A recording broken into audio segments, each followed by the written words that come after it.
એ દીપક આનંદજી, હવે આપણે થોડી સામાયિક પુરુષાર્થ. જય સચ્ચિદાનંદ અરવિંદભાઈ. જય સચ્ચિદાનંદ. તો જય સચ્ચિદાનંદ. આપણે સામાયિક પ્રતિક્રમણની વાત કરીએ. આપણે સૂક્ષ્મતર ભૂલો જે તમે કહો છો કે બુદ્ધિના આશયો છે એના ઉપરથી થોડો પ્રકાશ પાડો.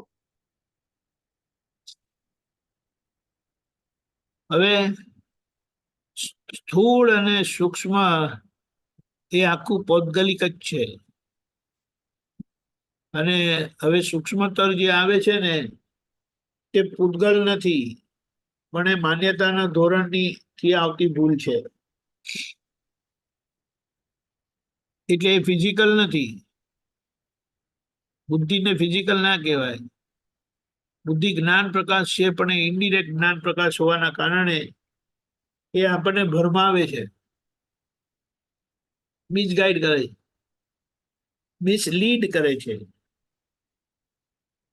એટલે પોતાની ભૂલ હોવા છતાં બીજાની ભૂલ બતાડે છે બુદ્ધિ. કેમ? કારણ કે એ બુદ્ધિનો પ્રકાશ અહંકારની બારીમાંથી આવે છે, એટલે અહંકારનું જ રક્ષણ કરે છે. અને તેથી સામા દોષિત દેખાય છે અને સામા દોષિત દેખાડે છે. એ કહે કે તમને જ્ઞાન પ્રકાશ ખુલ્લો થયો તો એ પ્રજ્ઞા શક્તિનું કેમ દેખાડેલું જોતા નથી?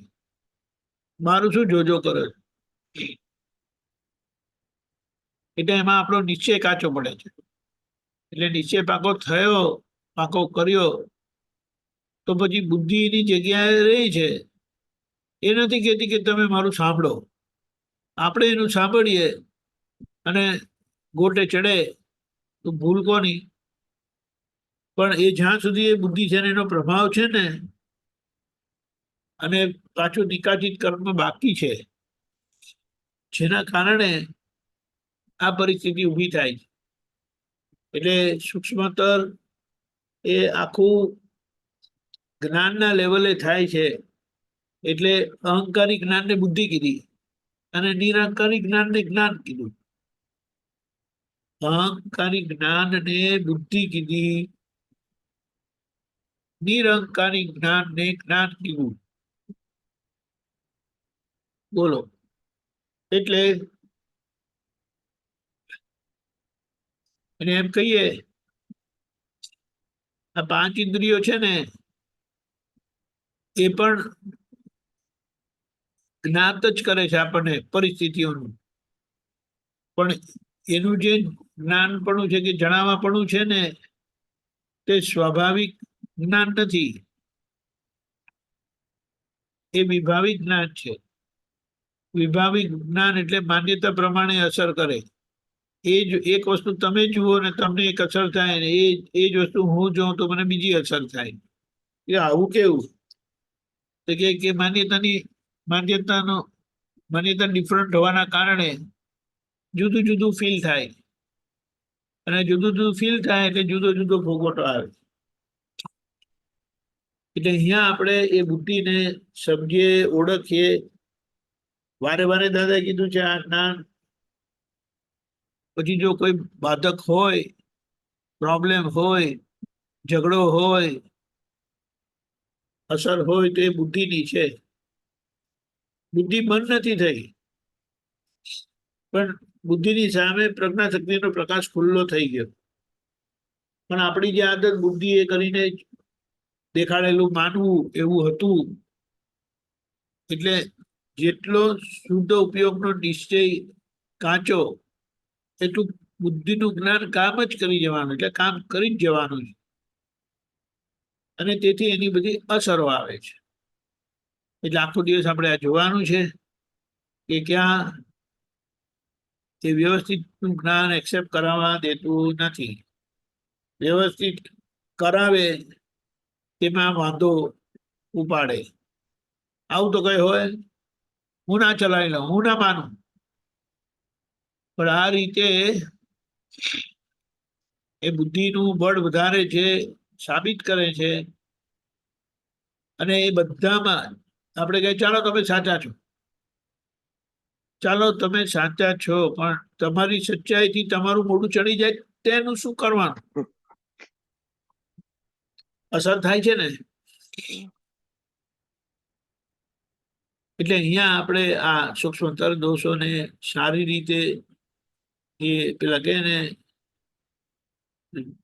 પૂરો ઉપયોગ રાખીને, શુદ્ધ ઉપયોગ રાખીને સમજાશે કે કેવી રીતે બુદ્ધિ કામ કર્યા કરે છે અને બધા એને શું કહીએ હાથમાં આપેલો મોક્ષ વર્તાતો નથી. એમાં કોણ શું કરે? પણ આ એક પ્રકારનું આવરણ છે, એને સૂક્ષ્મતર દોષો કહે છે, સૂક્ષ્મતર અથડામણ કહે છે. અને ધીમે ધીમે આમાંથી આપણે નીકળતા જઈએ છીએ. દાદા આપણે બધાને ખૂબ શક્તિ, સમજણ, પુરુષાર્થ આપે. અને એ ગયું પરમ શાંતિ. જય સચ્ચિદાનંદ. ના પણ આમાં દીપકાનજી એવું છે ને કે આપણું રિએક્શન બહુ સ્પોન્ટેનિયસ હોય છે, એમાં આપણું પોઝ નથી લાગતા ને એમાં પ્રોબ્લેમ લાગે છે. એમાં પોઝ નહીં આવે, કારણ કે એમાં આપણી સહમતિ છે, એન્ડોર્સમેન્ટ છે, પાસ્ટ. પોઝ એટલે એટલે જાગૃતિ. હા, પોઝ એટલે જાગૃતિની વાત કરું. તો પોઝ એટલે જાગૃતિની વાત કરું છું. એ પોઝ આવી શકે નહીં, જાગૃતિ તો છે, પણ આપણું જે એન્ડોર્સ કરેલું છે ને, આખું એન્ડોર્સ કરેલું એટલે સહી કરેલી છે, આપણી અનુમતિ છે, આપણી રુચિ છે, આપણી સહમતિ છે, અને એના લીધે એ બહાર આવી જાય છે, એનો વપરાશ થઈ જાય છે. એનો મતલબ શું છે? આગળ બુદ્ધિએ કરીને નક્કી થયેલું છે, અહંકારે કરીને નક્કી થયેલું છે, કોઈ આમ કરશે ને તો હું આમ કરીશ, હું સામું જ બોલીશ, મોઢે જ બોલું છું તો વચ્ચે બોલો.